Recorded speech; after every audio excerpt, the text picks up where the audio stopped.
ഈമോണ്ടിന് ഹരൻഹാളിൽ വെച്ചേറ്റ മാരകമായ മുറിവുകളുടെയും ട്രയർക്കിയുടെ തകർച്ചയുടെയും ഓർമ്മകൾ തണുത്ത കാറ്റിൽ അലയടിക്കുന്ന ഒരു മൂടിയ പ്രഭാതം. ഭാരമേറിയതും ശ്വാസം മുട്ടിക്കുന്നതുമായ ഒരു നിശബ്ദതയാണ് അവിടെ തങ്ങിനിൽക്കുന്നത്. തന്റെ കൂറ്റൻ കുതിരപ്പുറത്തിരുന്ന് പൂർണ്ണസജ്ജരായി അണിനിരന്നു നിൽക്കുന്ന ആയിരക്കണക്കിന് വരുന്ന തന്റെ സൈന്യത്തിനു നടുവിലൂടെ ഓർമുണ്ട് ഹൈടവർ പതുക്കെ മുന്നോട്ടു നീങ്ങി. തന്റെ കൂറ്റൻ സൈന്യത്തിന്റെ കരുത്ത് ഒരു പടനായകന് ആത്മവിശ്വാസം നൽകേണ്ടതാണെങ്കിലും മുന്നിൽ കാണുന്ന ആ ഭയാനകമായ കാഴ്ച ആരുടെയും ചോര മരവിപ്പിക്കുന്നതായിരുന്നു. ആ മഹാസൈന്യത്തെ ഒറ്റയ്ക്ക് നേരിടാൻ യാതൊരു കൂസലുമില്ലാതെ കാത്തുനിൽക്കുന്നു.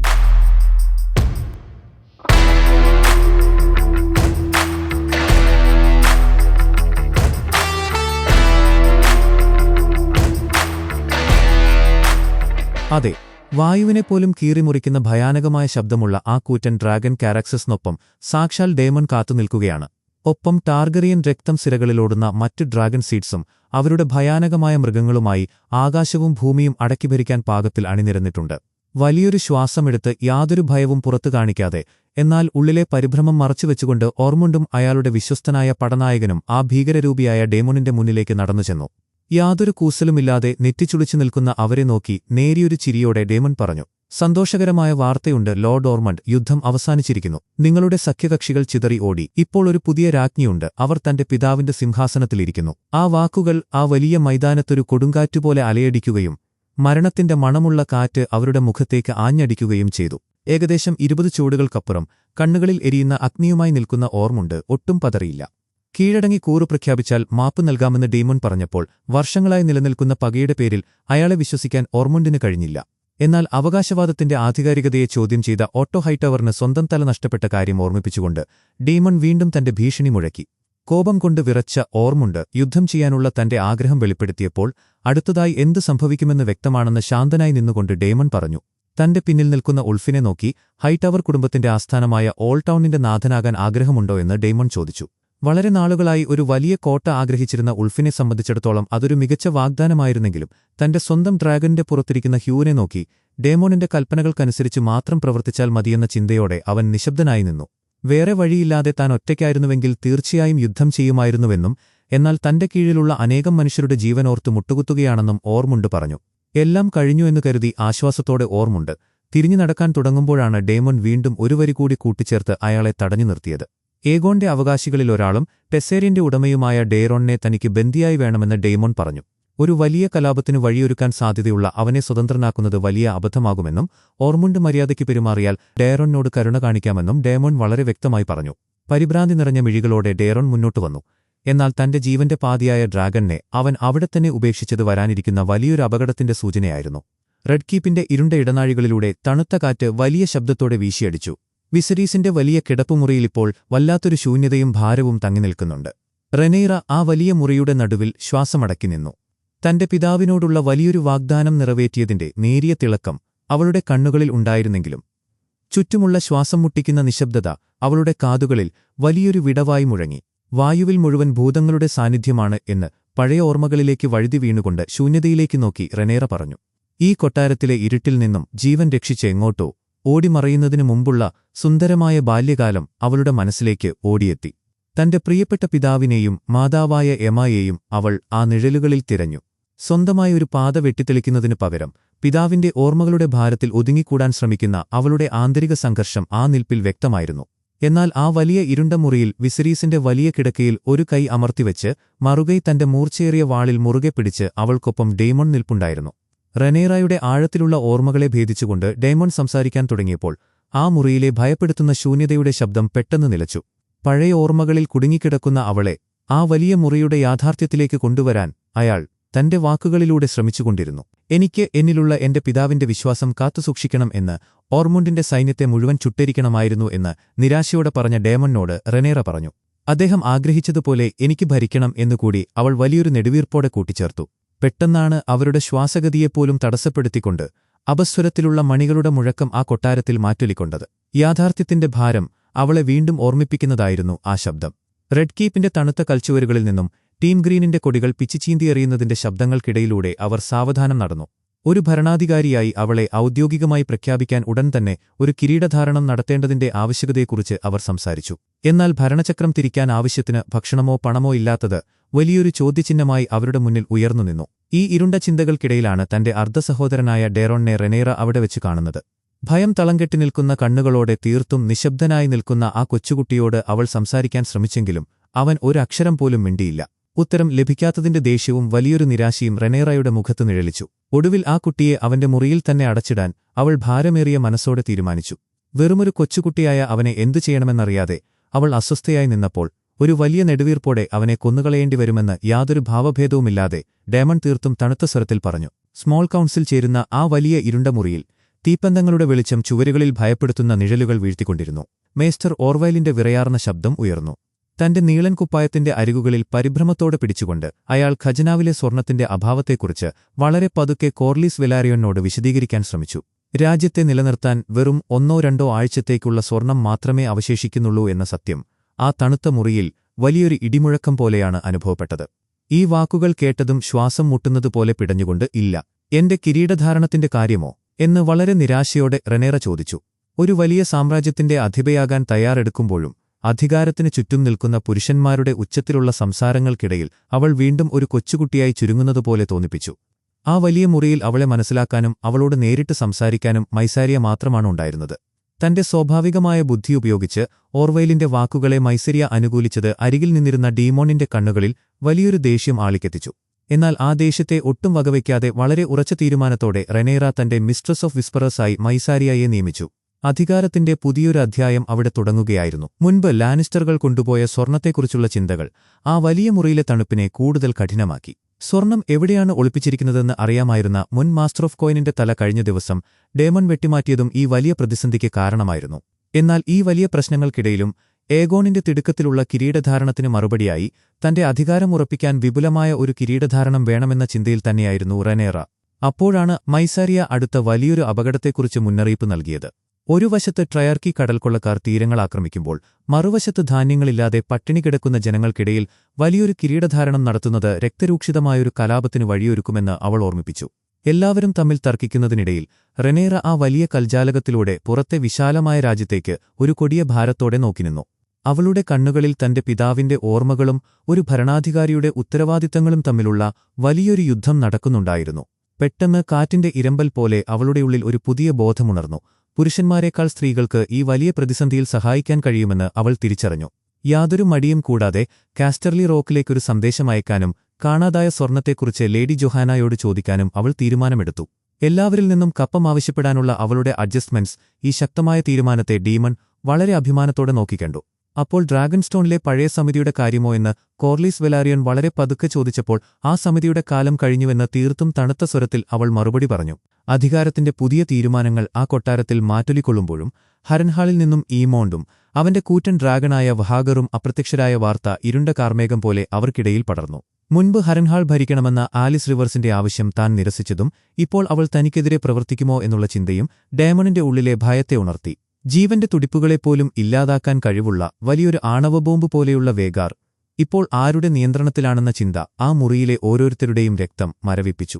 യാതൊരു മടിയും കൂടാതെ റെനേറ അടുത്ത കൽപ്പന പുറപ്പെടുവിച്ചു. ഈമോണ്ടിനെയും കൂറ്റൻ ഡ്രാഗണായ ഷീപ്പ് സ്റ്റീലറിന്റെ ഉടമയായ റെയ്നായെയും കണ്ടെത്താൻ അവൾ ബെയ്ലായെ ചുമതലപ്പെടുത്തി. ഈമോണ്ടിനെ കൊല്ലുന്നവർക്ക് ഹരൻഹാൾ പ്രതിഫലമായി നൽകുമെന്ന അവളുടെ പ്രഖ്യാപനം ആ കൊട്ടാരത്തിലെ ഇരുണ്ട മൂലകളിൽ വല്ലാത്തൊരു പ്രതിധ്വനിയുണ്ടാക്കി.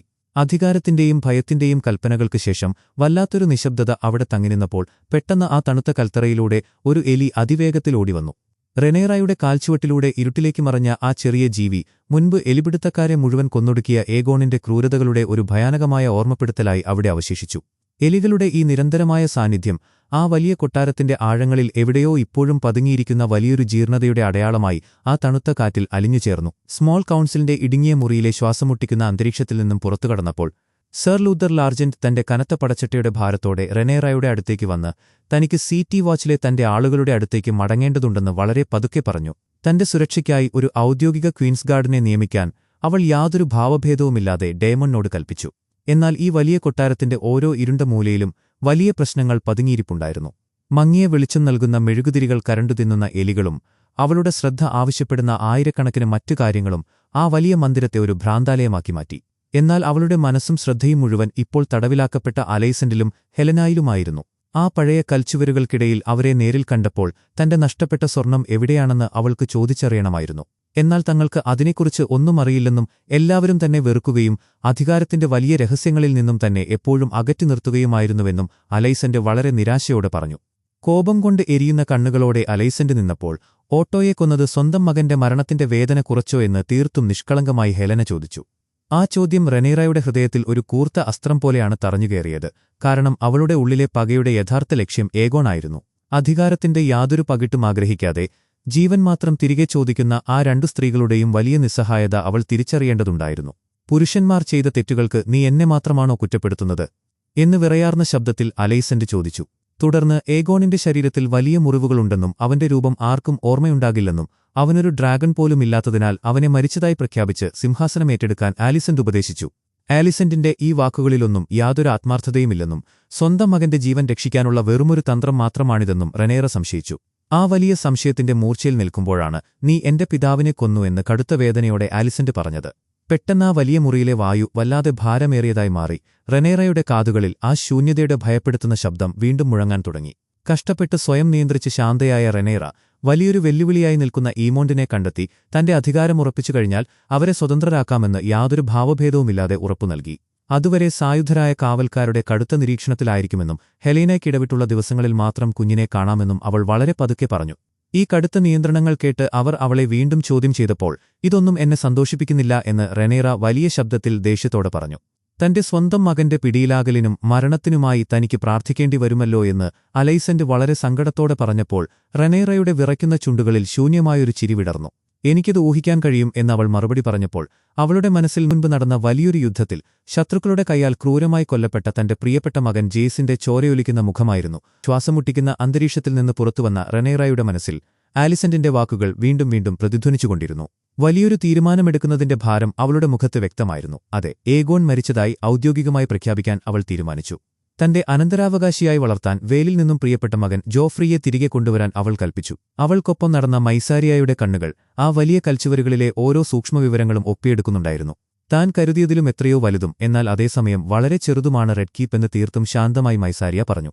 പുറമേ വലിയൊരു കൊട്ടാരമാണെങ്കിലും ഉള്ളിൽ അധികാരത്തിനു വേണ്ടിയുള്ള അതേ ചെറിയ തർക്കങ്ങളും കുതന്ത്രങ്ങളും തന്നെയാണ് ഇവിടെയും നടക്കുന്നതെന്ന് അവളുടെ വാക്കുകളിൽ വ്യക്തമായിരുന്നു. ആലിസന്റിനെ ഇപ്പോൾ വിശ്വസിക്കാമോ എന്ന കാര്യത്തെക്കുറിച്ച് അവർ പതുക്കെ സംസാരിച്ചു. കഴിഞ്ഞുപോയ ചതികളുടെയും വേദനകളുടെയും വലിയൊരു ഭാരം റെനേറയുടെ വാക്കുകളിൽ തങ്ങി നിന്നിരുന്നു.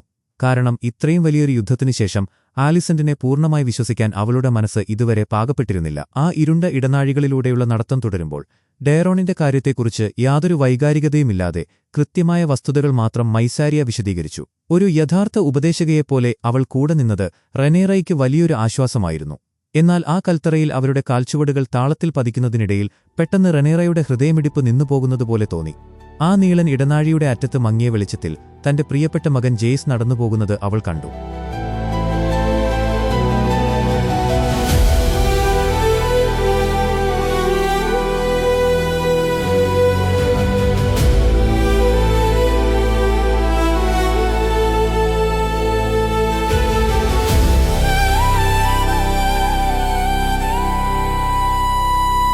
എന്നാൽ കണ്ണിമ വെട്ടുന്ന നേരം കൊണ്ട് ആ കാഴ്ച മാഞ്ഞുപോയപ്പോൾ നിരന്തരമായ സമ്മർദ്ദങ്ങളും വേദനകളും തന്റെ സമനിലയെത്തന്നെ പരീക്ഷിക്കുകയാണെന്ന് അവൾക്ക് മനസ്സിലായി. നഷ്ടപ്പെട്ട മകന്റെ ഓർമ്മകൾ അവളിൽ വലിയൊരു കോപത്തിന്റെ അഗ്നിപർവ്വതം തുറന്നുവിട്ടു. തന്റെ പ്രിയപ്പെട്ട മക്കളെ അവർ നിർദ്ദയം കൊന്നൊടുക്കിയെങ്കിൽ പിന്നെ താൻ എന്തിന് ഡെയറോണിനെ വെറുതെ വിടണം എന്ന് കടുത്ത ദേഷ്യത്തോടെ പല്ലിറുമിക്കൊണ്ട് അവൾ ചോദിച്ചു. യാതൊരു ദയയുമില്ലാതെ അടുത്ത കൽപ്പന അവൾ പുറപ്പെടുവിച്ചു.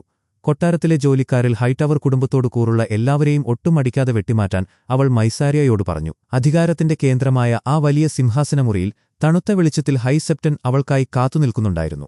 ജനങ്ങളുടെ മുഴുവൻ സാന്നിധ്യത്തിൽ തന്നെ ഔദ്യോഗികമായി അഭിഷേകം ചെയ്യണമെന്ന് റെനേറ ആവശ്യപ്പെട്ടപ്പോൾ അത് സാധ്യമല്ല എന്ന് വളരെ പതുക്കെ അയാൾ പറഞ്ഞു.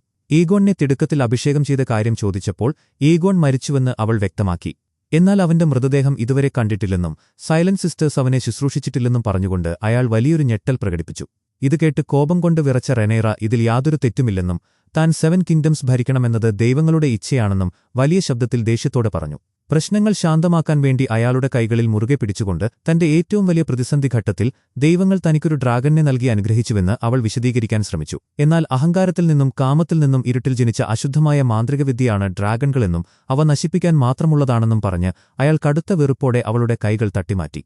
ആ വലിയ മുറിയിലെ ശൂന്യതയിൽ അവളുടെ വരണ്ട ചിരി ഭയാനകമായി മുഴങ്ങി. തിരിഞ്ഞു നടക്കാൻ തുടങ്ങിയ അവളെ നോക്കി, വിശ്വാസത്തെ ഒരു ശത്രുവാക്കരുതെന്നും അത് വിലകുറച്ച് കാണുന്നത് വലിയൊരു അപകടമാണെന്നും ഹൈസെപ്റ്റൻ വളരെ ഗൗരവത്തോടെ പറഞ്ഞു.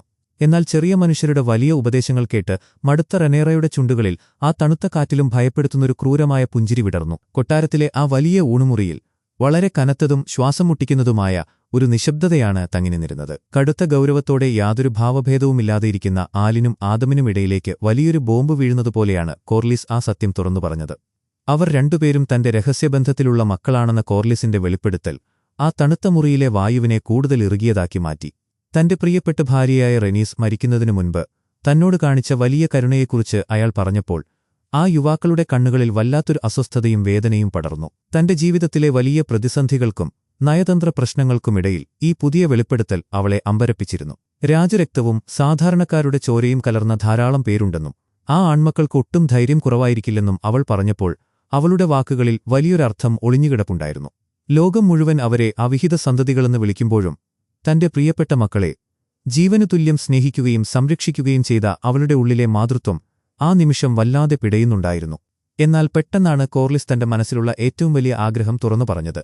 ആലിനെ തന്റെ അവകാശിയാക്കണമെന്നും അതിനായി അവർക്ക് വെലാരിയോൺ എന്ന കുടുംബപ്പേര് നൽകി അവരെ നിയമപരമായി അംഗീകരിക്കണമെന്നും അയാൾ റെനേറയോട് അപേക്ഷിച്ചു.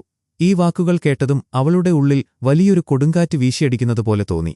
വല്ലാത്തൊരു അസ്വസ്ഥതയോടെ അവൾ ശ്വാസമെടുക്കാൻ ബുദ്ധിമുട്ടിയപ്പോൾ അവളുടെ കാതുകളിൽ ഒരു വലിയ ഹൃദയമിടിപ്പിന്റെ ഭയപ്പെടുത്തുന്ന ശബ്ദം മുഴങ്ങാൻ തുടങ്ങി. തന്റെ നഷ്ടപ്പെട്ട മകൻ ജെയ്സിനെയാണോ അതോ സ്വന്തം അധികാരത്തിന്റെ ചോദ്യം ചെയ്യപ്പെടുന്ന നിയമസാധുതയാണോ അവൾ ഓർത്തതെന്ന് ആർക്കും മനസ്സിലായില്ല.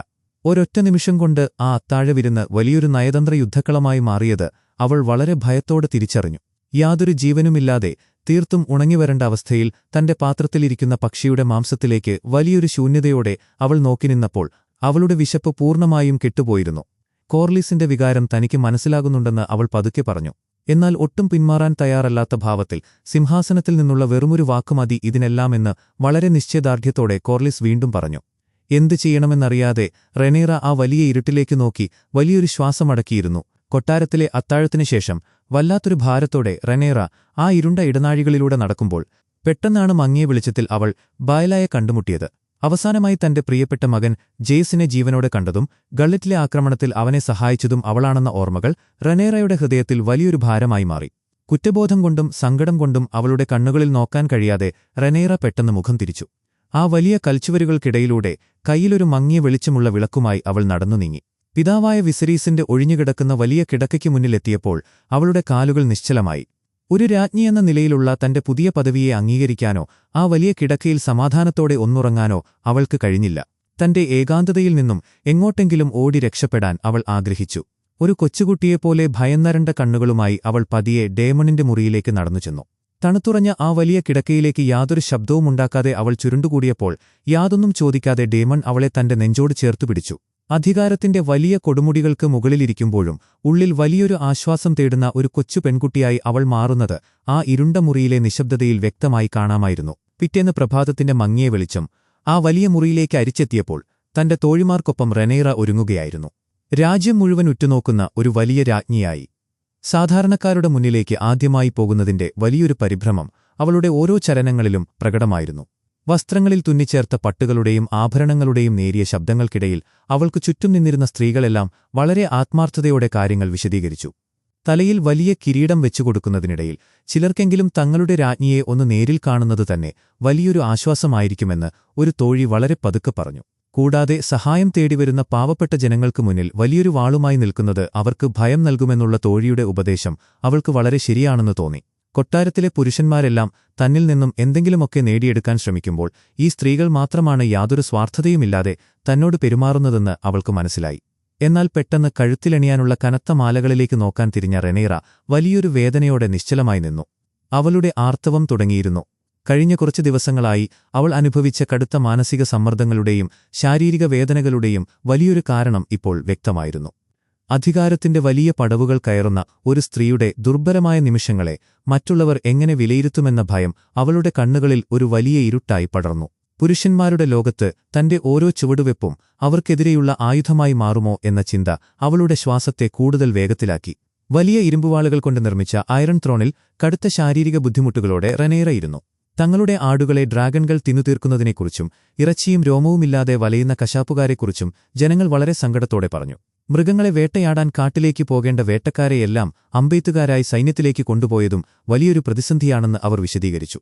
ഇതിനൊരു പരിഹാരമായി കിങ്സ്വുഡിൽ പോയി മുയലുകളെ മാത്രം വേട്ടയാടാൻ റെനേറ നിർദ്ദേശിച്ചപ്പോൾ മുൻപൊരിക്കലും കേട്ടിട്ടില്ലാത്ത ആ വലിയ പ്രഖ്യാപനം കേട്ട് ആ ജനക്കൂട്ടം ഒന്നടങ്കം വലിയൊരു അമ്പരപ്പോടെ ശ്വാസമടക്കി നിന്നു. ഈ വലിയ ബഹളങ്ങൾക്കിടയിലാണ് മൈസാരിയയുടെ വിശ്വസ്തയായ സിൽവി മുന്നോട്ടുവന്ന് പാവപ്പെട്ട ജനങ്ങൾക്ക് നീതി വേണമെന്ന് വളരെ ഉച്ചത്തിൽ ആവശ്യപ്പെട്ടത്.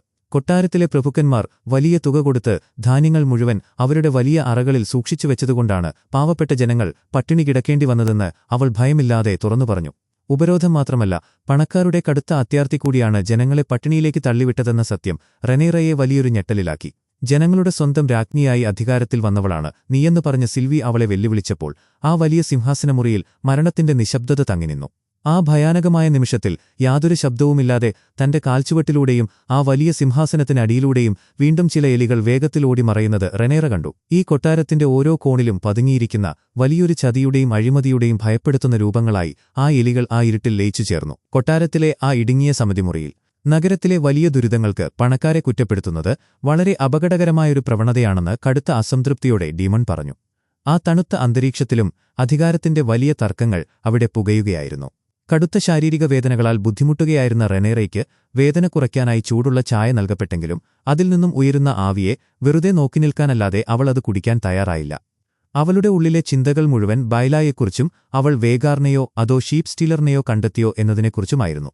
ദശലക്ഷക്കണക്കിന് വരുന്ന ജനങ്ങളെ ഭരിക്കുന്നതിന്റെ ഭാരത്തേക്കാൾ എളുപ്പം ഈ വ്യക്തിപരമായ പ്രശ്നങ്ങളിൽ ശ്രദ്ധ കേന്ദ്രീകരിക്കുന്നതാണെന്ന് അവൾക്ക് തോന്നി.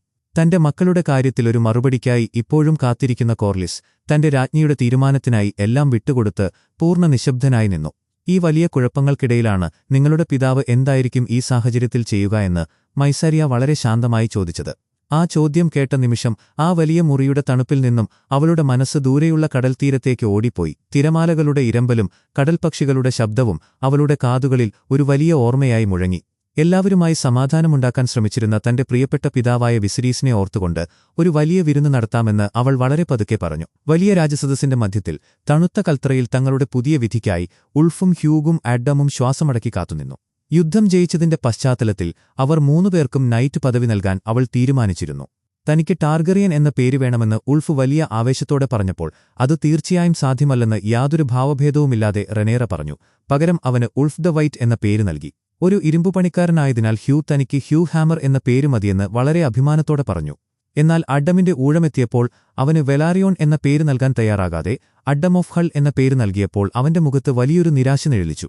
അവർ 3 പേരും വലിയ ബഹുമാനത്തോടെ മുട്ടുകുത്തിയപ്പോൾ തന്റെ മൂർച്ചയേറിയ വാളുകൊണ്ട് ഡീമൺ അവർക്ക് നൈറ്റ് പദവി നൽകി. ഇതിനുശേഷം വലിയൊരു ഭാരത്തോടെ ആ ഇരുണ്ട ഇടനാഴികളിലൂടെ സർ ലൂത്തറിനൊപ്പം നടക്കുമ്പോൾ പ്രഭുക്കന്മാർക്കായുള്ള വിരുന്നിനെക്കുറിച്ച് അവൾ സംസാരിച്ചു. എന്നാൽ വീണ്ടും ആ സംസാരത്തെ തടസ്സപ്പെടുത്തിക്കൊണ്ട് തന്റെ താമസസ്ഥലത്തെക്കുറിച്ച് ചോദിക്കാൻ ഹ്യൂ അവിടെയെത്തി. അവന്റെ ഭാര്യ കാറ്റ് അപ്പോഴേക്കും ടംബിൾട്ടണിലെ അവളുടെ സഹോദരന്റെ അടുത്തേക്ക് താമസം മാറിയിരുന്നു. താമസിക്കാൻ ഒരു വീട് അവൾ വാഗ്ദാനം ചെയ്തെങ്കിലും താനിപ്പോൾ വലിയ പ്രതിസന്ധികൾക്കും പോരായ്മകൾക്കും നടുവിലാണെന്ന് പറഞ്ഞ് അത് എപ്പോൾ നൽകാൻ കഴിയുമെന്ന് വ്യക്തമാക്കാൻ അവൾക്ക് കഴിഞ്ഞില്ല.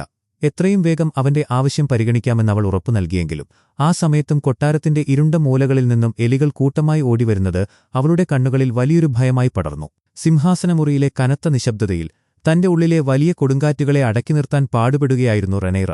കരിങ്കൽ ചുവരുകളിൽ തട്ടി പ്രതിധ്വനിക്കുന്ന കാറ്റിന്റെ മൂളലിനിടയിലാണ് വളരെ പതുക്കെ കനത്ത വാതിലുകൾ തുറന്ന് അലൈസന്റ് അവിടേക്ക് വന്നത്. കഴിഞ്ഞ ദിവസങ്ങളിലെ കടുത്ത വാക്കുകൾക്ക് ക്ഷമ ചോദിച്ചുകൊണ്ട് വളരെ ചെറിയൊരാവശ്യവുമായാണ് അവൾ വന്നത്. ഓട്ടോയുടെ ഭൗതിക ശരീരം ഓൾഡ് ടൗണിലേക്ക് കൊണ്ടുപോകണമെന്നും അവളുടെ അമ്മയുടെ അരികിൽ അടക്കം ചെയ്യണമെന്നുമുള്ള ആ ആവശ്യം റെനേറയുടെ കാതുകളിൽ വല്ലാത്തൊരു അമ്പരപ്പുണ്ടാക്കി. അധികാരത്തിന്റെ വലിയ കളികൾക്കിടയിലും പ്രതികാരത്തിന്റെ യാതൊരു നിഴലുമില്ലാത്ത ഈ ചെറിയ അപേക്ഷ കേട്ടപ്പോൾ റെനേറയുടെ കണ്ണുകളിൽ വല്ലാത്തൊരു ഭാവം മിന്നിമറഞ്ഞു.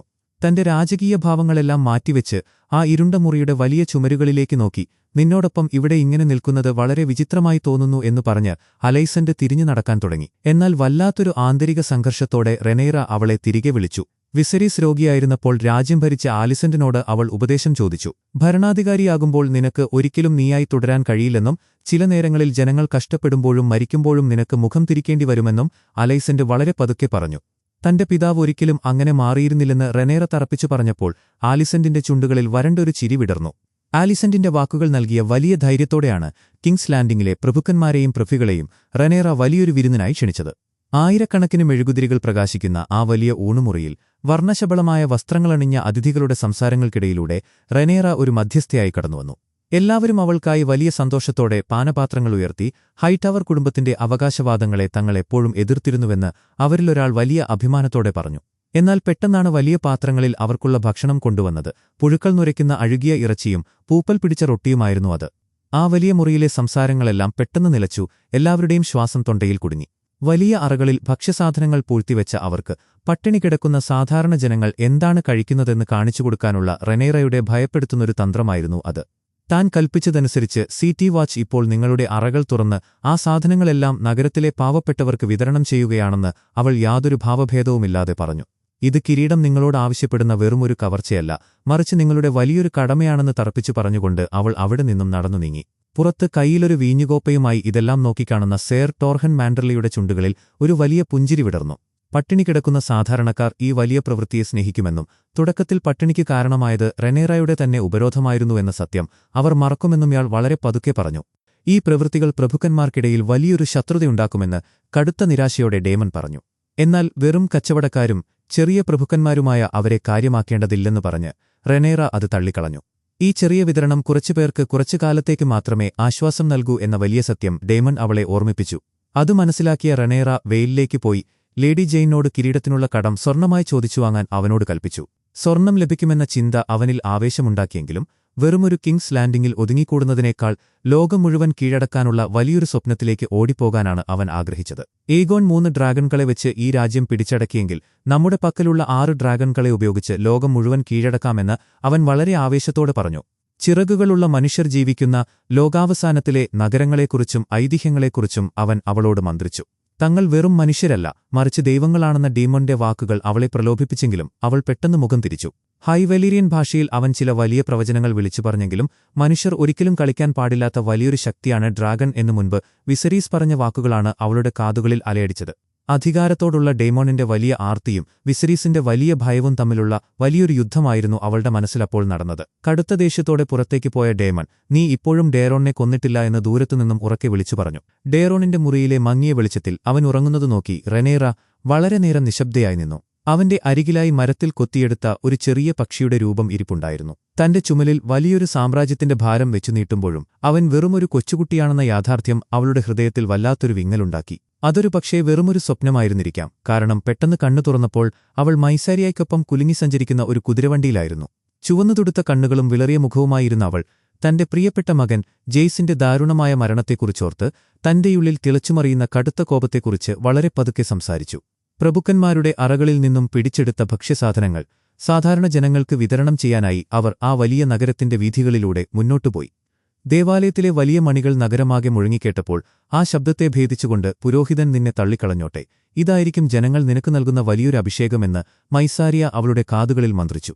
ആ വലിയ ജനക്കൂട്ടത്തിനു മുന്നിലെത്തിയ ജനങ്ങളുടെ സ്വന്തം രാജ്ഞിയായ റെനേറ ഒരു യഥാർത്ഥ രാജ്ഞിക്ക് ചേർന്ന വിധം വളരെ നീതിയോടെയും ശക്തിയോടെയും എന്നാൽ വലിയ കരുണയോടെയും രാജ്യം ഭരിക്കുമെന്ന് ഉറക്കെ പ്രഖ്യാപിച്ചു.